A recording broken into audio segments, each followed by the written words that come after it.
Good afternoon, students. Today we will be going to start structure of atom.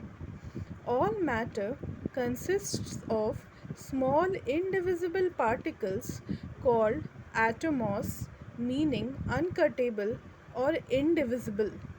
In 1808, that an English scientist John Dalton formulated a precise definition of the indivisible building blocks of matter that are known as atoms. So, it is uh, it is saying that um, it is saying that atoms are atoms are the indivisible atoms are the indivisible building blocks. Atoms are the indivisible building blocks of matter. Atoms are the indivisible building blocks of matter. In 1808, that an English scientist, John Dalton, formulated a precise definition of the indivisible building blocks of matter that are known as atoms. So, it is indivisible building blocks of matter, and each indivisible block is known as atom. Each indivisible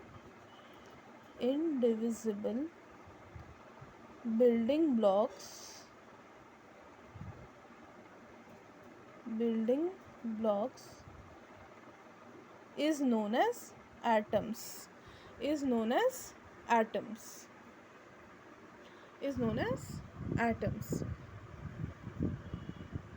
Atoms consist of subatomic particles such as electrons, protons, and neutrons. The protons are positively charged particles and are present in the nucleus of the atom. The electrons are negatively charged particles and are present in the extranuclear part of the atom. The neutrons are neutral particles and are present in the nucleus along with the protons. So, it is saying that after much research and scientific work, it was proved that atoms atoms are spherical in nature, and and protons that it consists of three particles. It consisted of three particles. It consisted of three particles. One is protons. One is protons, that is positively charged particle. Proton is positively charged particles and is present in the nucleus of the atom. Second is neutron. Neutron are neutral particles. These are those particles that does not have any charge, neither positive nor negative. They are neutral particles. They are also present in the nucleus of the atom.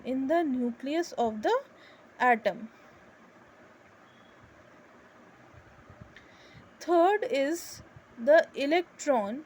They are negatively charged particles. Electron are the negatively charged particles and they are present in the extranuclear part. They are present in the extranuclear part of the atom. They are present in the extranuclear part of the atom. Discovery of electron cathode rays. Now we will study how electron was discovered. Cathode rays. A discharge tube is a long glass tube.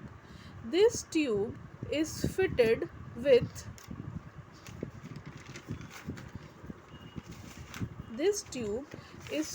with metal electrodes on either and across which high voltage can be applied. The tube is also connected to a vacuum pump for controlling the pressure of the gas inside the discharge tube. So you all can see that it is a vacuum tube. It is a vacuum tube connected to it is a it is a tube connected to a vacuum pump. Vacuum pump, what it does, it sucks out all the air present inside the tube, and so that the pressure becomes in negative power. Pressure comes under negative power. Gas at low pressure. Here it is cathode and here it is anode. If the gas pressure is reduced to about 10 to the power minus 2 atmosphere, and a potential difference, it is these electrodes are connected to metal wires. These electrodes are connected to metal wires through a wires, and battery is inserted here. If the gas pressure is reduced to about 10 to the power minus 2 atmosphere, and a potential difference of about 1000 volt, this is a battery and it should create a potential difference, that is here the potential flow of electrons, that is here the concentration of electrons should be more, energy is more, and here the energy is low. Potential difference of 1000 volts is applied to the electrodes, and electric current flows, and at the same time light is emitted by the gas. If the gas pressure is reduced if the gas pressure is reduced to 10 to the power minus 4 atmospheres, the emission of light ceases. Instead, the tube glows with a faint greenish light. So it is saying that when the vacuum sucks out all the air, the pressure becomes low, and the pressure comes up to the 10 to the power minus 4 atmosphere. Then the emission of light ceases. Instead, a tube glows. Light ceases, but the tube becomes fluorescent in nature and glows with a faint greenish light. That is because no air is there. So, to occupy spaces, to occupy vacuum space, pressure becomes low.